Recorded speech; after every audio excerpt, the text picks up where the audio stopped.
Reachability of the film అని కానీ లేదంటే రీచబిలిటీ ఆఫ్ ద జోన్రా అని కానీ దాని తాలూకా రెస్ట్రిక్షన్స్ ఏం లేవా మీకు?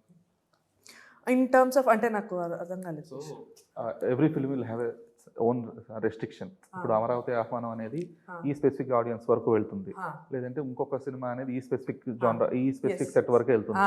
సో ఇక్కడ you are missing the other parts. Demographics is very important. ఇప్పుడు హత్య చేసింది నేను బాపు చేసింది మేబీ రూరల్ పార్ట్ ఆఫ్ ఇండియాలో దే లవ్ ఇట్. అదే హత్య అంటే క్రైమ్ని ఇష్టపడే వాళ్ళు చూస్తారు. ప్రతి ఒక్కరికి సినిమా జానరా నచ్చదు కదా.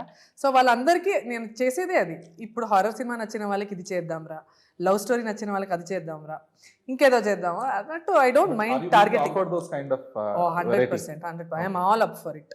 అలాగే చేస్తూ that is the perfect kind of mapping. Artist వెళ్ళే రూట్ అది. కానీ మనకి అలా కుదరదు కొన్నిసారి.